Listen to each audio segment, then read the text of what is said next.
Pew Research just dropped a crazy stat. In 1993, 83% of female high school seniors said that they wanted to get married someday. In 2023, that number's down to 61%. And immediately the conservative reaction has been, see, this is what happens when girls stop watching fairy tales. Fairy tale, America's teen girls are not buying the marriage dream. New Pew Research shows only 61% of 12th grade girls expect to marry somebody. That's a sharp drop from 83% in 1993. Experts say fewer fairy tale movies and a bigger emphasis on education, success, and independence are shifting what happily ever after means. This is what happens when they change Snow White. Disney ruined marriage. Feminism ruined marriage. The culture stopped teaching women how to be wives, and now no one wants to get married. But I want to ask a different question. What if this isn't a crisis? What if this is actually a sign that young women are waking up from decades of romantic propaganda that sold them on a fantasy of marriage that never really existed in the first place? Let's dive in and look at how marriage is actually showing up in women's lives. Talk about the decline of the old school rom-coms and Disney love stories, and listen to what older women are saying, very publicly, about what marriage really feels like from the inside. And by the end of the video, you'll see that this shift from 83% to 61% doesn't mean that women are broken. It means the story is broken. Before we get into it, please be sure to like and subscribe and share the video with someone who you think might like it or hate it. The algorithm doesn't care. Let's start with the Pew Research data and what it actually tells us. So here's the number everyone's talking about. In 1993, 83% of female high school seniors told Pew that they wanted to get married someday. That number drops to 61%. That's more than a 20-point drop in the stated desire for marriage among young women in over 30 years. That's not a small shift. That's generational. Now notice a few things about this. First, this is about wanting marriage, not actually getting married. What do girls think is a good life? What does success look like to them? In the early 90s, for the vast majority, that dream included marriage almost by default. For Gen Z girls today, a good life might include marriage, or it might not. Second, this is happening in the context of a broader trend. We know that people are getting married later, divorce is normal and visible, and cohabitation is common, and economic precarity is everywhere. So when conservatives say, girls don't want marriage because they don't have the fairy tales anymore, they're kind of right, but they are ignoring all of this structural context that is very important. They're acting like the only variable in women's lives is whether or not they watch Cinderella on VHS. What I see in this data is not just marriage is down. I see unquestioned assumptions are down. It used to be, of course you want to get married. Of course that's the ultimate goal. Now more girls feel free to say, actually, maybe not. And that's the part that's being framed as the crisis. But to understand the panic, we have to look at how marriage has been sold to women and who profits from that story. If you scroll through TikTok or Instagram right now, you'll find an entire genre of content that simply didn't exist in the early 1990s. Older women speaking honestly about marriage.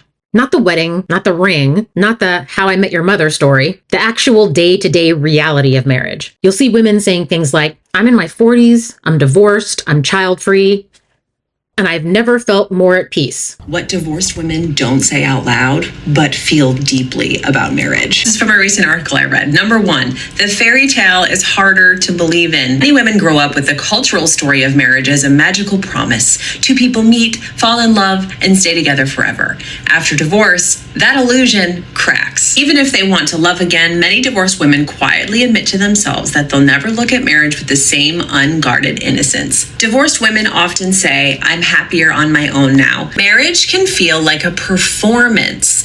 Looking back, many women realize how much of marriage involved performing roles. The good wife, the attentive partner, the one who keeps the peace, the one who makes the sacrifices. After divorce, they often feel both liberated and angry. Liberated because they no longer have to perform. Angry because they gave so much of themselves to fit into a mold that ultimately didn't save the relationship.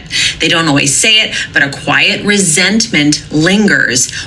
In the comments under these videos, you see younger women saying, this is making me rethink everything. I'm 19 and I don't want what my mom had. Or, I always thought something was wrong with me for not wanting marriage. Maybe I was just seeing something they couldn't say out loud. They're saying it out loud now. That's the intergenerational truth-telling piece that is very, very crucial here. For a long time, women who were in unhappy marriages had very few places to say that out loud without being punished. You didn't go on national TV and say, I regret getting married. I feel like a maid, a therapist, a personal assistant, and a sex worker all rolled into one. Now, women can upload a 60-second video and reach millions of people in a matter of minutes. And when they talk about marriage, specific themes come up. Themes like emotional labor. The number one reason women reach out to me is because their emotional needs are not being met.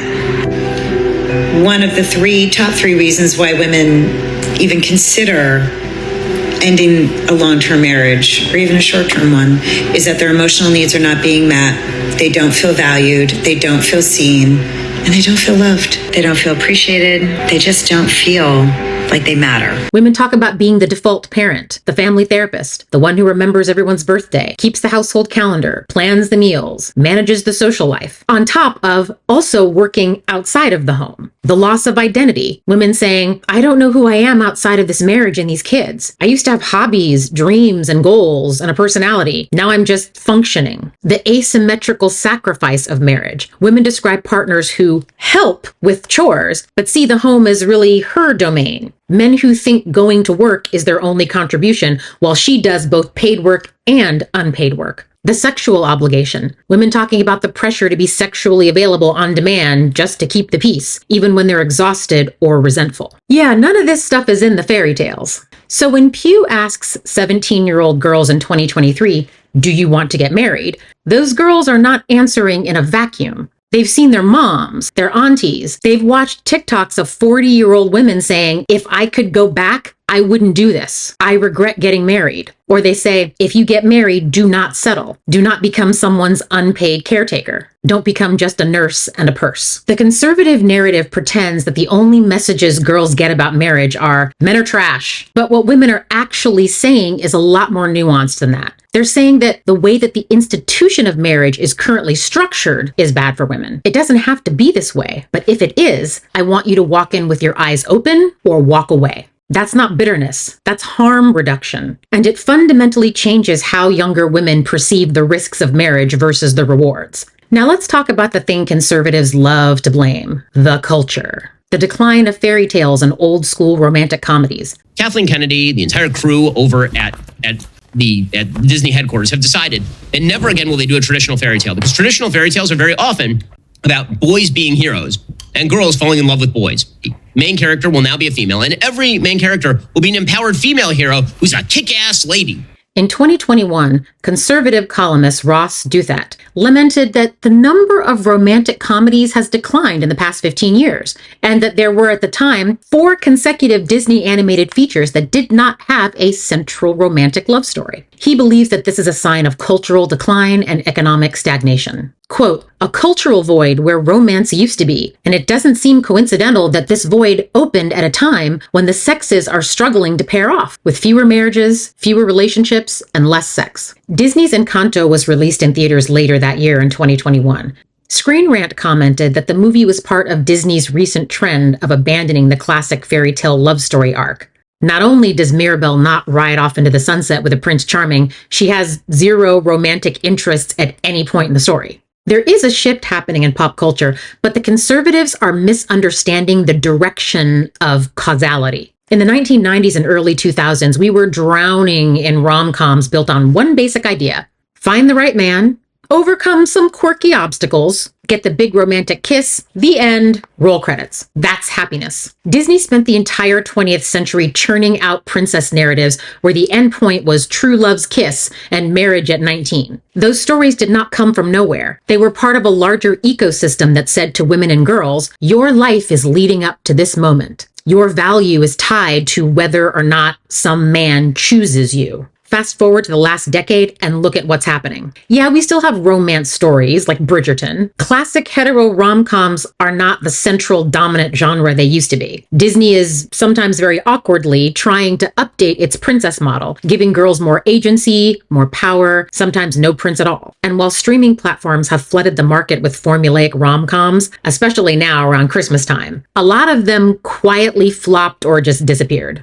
The happily ever after formula doesn't have the same gravitational pull that it once did. At the same time, we're seeing the rise of anti-romance or romance with consequences type stories. TV series like Fleabag or Scenes from a Marriage, where relationships are messy, unsatisfying, or just not the point of the story. Female protagonists whose arcs are not about landing a man, but about career and friendship or self-understanding, like Killing Eve or The Good Wife. Comedies, reality TV shows, and dramas that either explicitly or underhandedly, in a backhanded compliment kind of way, mock or challenge the idea that marriage will magically resolve all of your problems. This is where the conservative narrative kicks in and says, see, you took away all the fairy tales, you made everyone cynical, and now women don't want marriage. The lack of good, wholesome princess stories, that's the problem. But here's the bit that they miss. Markets follow desire. Hollywood will only greenlight projects that it thinks it can sell. Whatever keeps people buying tickets and merch, that's what Disney is going to make. If the old formula of boy meets girl, girl marries boy, roll credits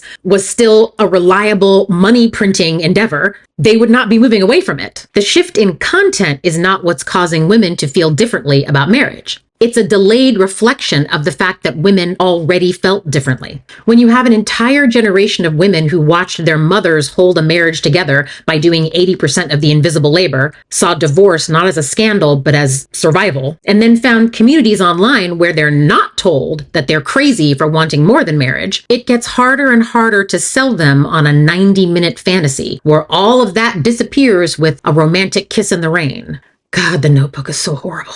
The rom-com market is declining because the fantasy is less believable, not because people randomly got meaner about love. Let's call all of this what it is: romantic propaganda. For decades, mainstream media has been running one major ad campaign to women. Marriage is the safest, most fulfilling, most morally correct path to happiness. Let's talk about the OG Disney princess movie, Snow White and the Seven Dwarfs from 1937. Here's the plot. A 14-year-old girl, yes, 14, escapes her murderous stepmother. She stumbles into a cottage in the middle of the woods, and instead of resting, she immediately starts cleaning it, top to bottom, because she assumes men live there and they'll let me stay if I'm useful. She's right. 7 adult men come home, and the deal is, you can live here if you cook, clean, and mother us. She agrees. She literally has nowhere else to go. Then the stepmother finds her, poisons her with an apple, and Snow White falls into a death-like sleep. She lies there, unconscious, in a glass coffin while everybody mourns. And then a prince she met once for like maybe a minute kisses her without her consent while she is literally unconscious, and then she wakes up. Does she ask any questions? Who the hell are you? What just happened? And where are my friends? Nope. She immediately gets on his horse, rides off, and marries him. Roll credits. That's it. That's the whole story arc. Snow White survives by being beautiful and useful to men. She's saved by a man she doesn't know. And her reward for enduring all this suffering is marriage. You get to marry the guy who kissed you while you were unconscious. And this is supposed to be a happy ending.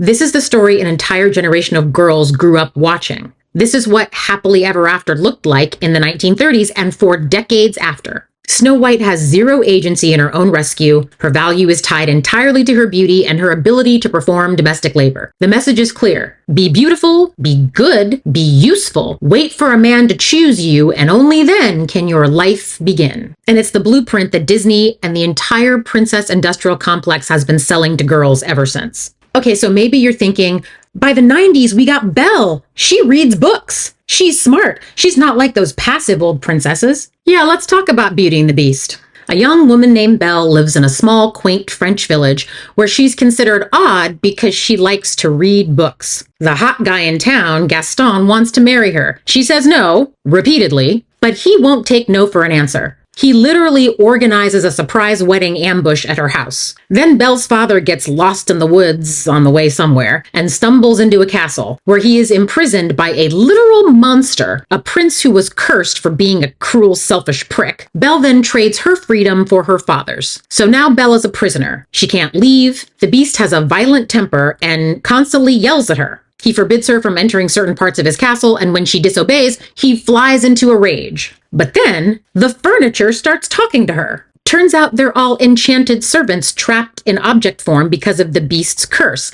and they have one job: make Belle fall in love with their master so that the curse will break. So they proceed to gaslight her. They tell her, oh, he's not that bad once you get to know him. They stage romantic dinners. They sing a whole ass song about welcoming her into the home as a guest. not a prisoner, a guest. Belle, isolated from her family and community, starts to sympathize with her captor. She sees glimpses of his vulnerability. He gives her a library, which would be romantic if you ignore the fact that she's still a prisoner who can't leave. Then Gaston shows up with a violent mob to kill the beast. Belle rushes back to save him, crying over his dead body, says, "I love you." And then that's it. That's the magic words. The curse is broken. He transforms back into a handsome prince. They kiss. The servants turn back into humans. Everyone lives happily ever after. To summarize, Belle fell in love with her kidnapper. Yes, in 1991, Disney made an animated feature about Stockholm Syndrome. She was isolated, threatened, and then gradually conditioned to see her abuser as her protector. And the message to young girls? If you're patient enough, kind enough, loving enough, you can fix that angry, broken man. Your love will transform him. It's your job to see past his violence to the hurt little boy on the inside. And people used to call this the Thinking Girls Disney movie. That's conditioning women to stay in abusive relationships. It certainly is not romance. Like any successful propaganda campaign, it works by highlighting the best case scenarios, financial security, princes are rich, true love, while simultaneously it hides the real costs, the unpaid labor, the loss of autonomy, the risk of economic devastation post-divorce, and the way that the state and religion use marriage to control women's bodies and sexuality. It's not an accident that fairy tales generally end with a wedding, not 10 years after the marriage. You never get to see who does the dishes or who has to give up their career. You're never told that in the majority of heterosexual marriages, women's unpaid labor is what subsidizes men's ability to earn more, rest more, and live longer. That's not a personal problem. That is a structural feature of patriarchy. Now, if you wanted to maintain a system where women continue to enter into that arrangement willingly in large numbers, what would you do? You'd make sure that from a very young age, they are saturated in narratives where being chosen by a man is the climax of the story. Getting married is the reward for being beautiful, kind, self-sacrificing, and forgiving. Working on the relationship is always the women's responsibility. Abuse, neglect, and disrespect are reframed as obstacles to overcome through more love, not as perfectly legitimate reasons to leave. Does that sound familiar? That's the princess industrial complex. That's the rom-com pipeline. And then once you've got them married, you minimize or individualize the harm. Oh, you just picked the wrong guy. You need to pick better. Every marriage has its problems. It's your job to stick it out. Divorce means you didn't try hard enough. Feminism, data, online communities, and honest testimony from older women have started to interrupt that propaganda loop. So when a 17-year-old girl says, "I don't know if I want to get married," she's not rejecting love or connection or partnership. She's rejecting a very specific script. One where she is expected to be the emotional engine of a man's life, the default parent, the unpaid domestic worker, and the moral center, while being told that she's lucky to be there. This is not a tragedy. This is sociological literacy. She learned to read the fine print in the contract. So let's talk about why conservatives are so panicked about this 22-point drop. Because on the surface, you'd think, okay, fewer people want to get married. That's their choice. Why does it matter? But marriage is more than a personal choice. It's a political institution. For centuries, marriage has been the primary way that patriarchal societies transfer wealth and property, control women's sexuality and reproduction, assign unpaid care work to women so that the state doesn't have to provide it, and maintain racial and class hierarchies by determining who can marry whom. When women opt out of marriage, or even delay it, or approach it with skepticism,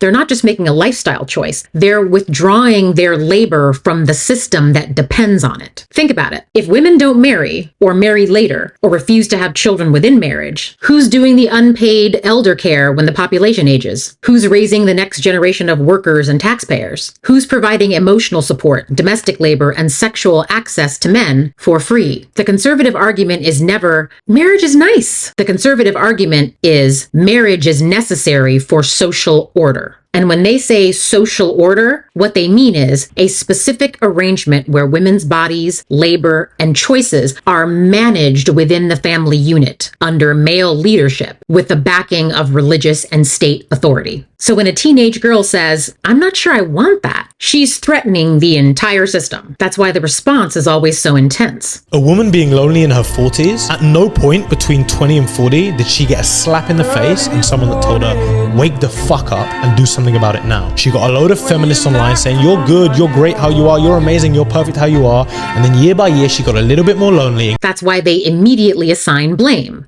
Blame feminism. Blame Disney. They made their princesses too independent. Blame social media for making women hate men. But notice the one thing they never do. They never ask, why isn't marriage delivering what it promised? They never interrogate the structure. They only blame women for refusing to participate in it. And here's the kicker. They frame women's growing autonomy as a crisis for women. Yeah, it's truly horrifying because honestly, I feel like the old stereotype was like, oh, the woman wants to have kids. The guy's like, hold on. Yeah. It's like, I think that this feminist culture has just seeped so deeply into media, into all of the things that women consume, and has basically inculcated their minds to the point where they think, wow, like that's a negative on my life. Like that's a burden on my life. It's a strain on my life that's going to prevent me from kind of being this kind of successful woman or whatever it is. They've kind of been stripped of the joy of what motherhood is and what children are. And I feel like you have to see that. You have to see that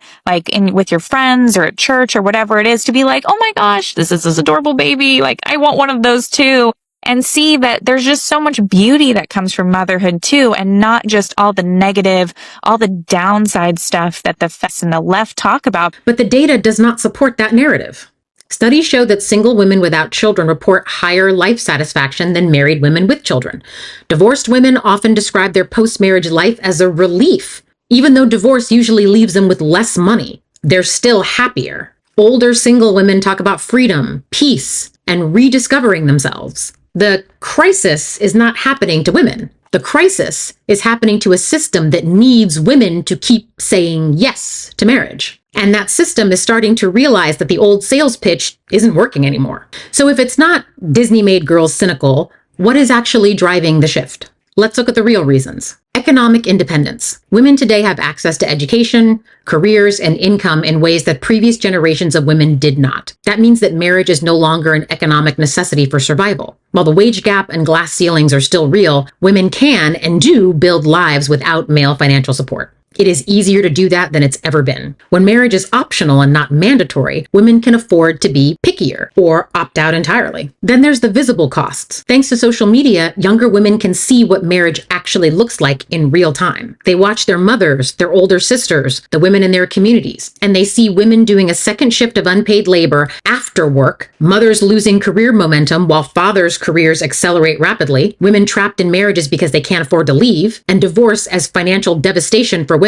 but as just a financial inconvenience for men. They're not naive, they're informed. There's also an awareness of emotional labor now. The concept of emotional labor has entered mainstream discourse. Women now have the language for what they've always felt, that they're expected to manage not just their own emotions, but everyone else's, to be the social glue, the conflict resolver, the mood manager. And they're starting to ask, why is this my job? And what do I get in return? And when the answer is not much, marriage starts to look like a bad deal. There's also the issue of relationship quality standards. Gen Z women are not willing to settle the way that previous generations were told to. They've seen what staying for the kids looks like because they were the kids. They've watched their mothers and grandmothers endure decades of loneliness inside marriage. So when they say, I don't want to get married, what they mean is, I don't want to get married to someone who doesn't meet my standards for partnership, respect, and reciprocity. And since few men meet that standard, there's also a growing movement, especially among younger women, to decenter men. Not to hate them, not to avoid relationships,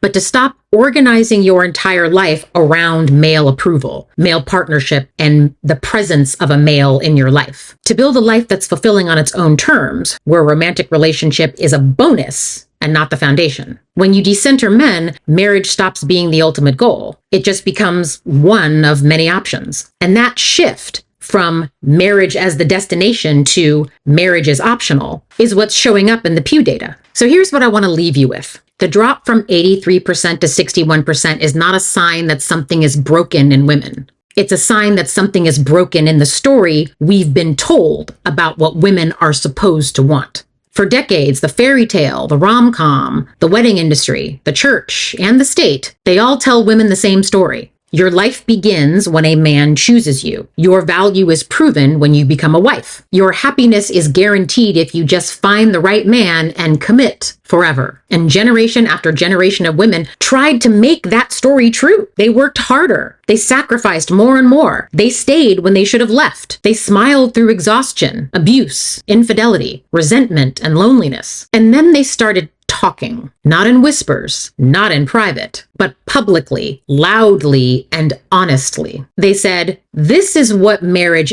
actually costs us. This is what I gave up. This is what I wish someone had told me." And younger women listened. They looked at the facts, not the fairy tale. The divorce rates, the happiness studies, the economic outcomes. They looked at their own lives and asked, do I really want this? Would this actually make my life better? Or do I want something else? And more of them started saying, I want something else. That's a cultural awakening, not a crisis. It's women realizing that they have options, that they can build lives that don't require a man's last name, a joint bank account, or a legal contract in order to be meaningful. It's women refusing to accept good enough when good enough means a lifetime of unreciprocated labor. It's women choosing themselves. And the only people who are terrified by that are those that benefit from the old system. And if that terrifies people, good. Let them be terrified. Because the alternative, going back to a world where 83% of girls assume marriage is their destiny regardless of the cost, is not progress. That's propaganda. And we're finally waking up to it. If you enjoy this kind of content, I invite you to watch my series, Witches, Whores, and Rebels, a feminist history of patriarchal capitalism and how to burn it down. It's a 3-part series with a 90-page companion guide that gives you the history of how we got here, centering the witch hunts, women's resistance, and providing a framework for how we move forward from here.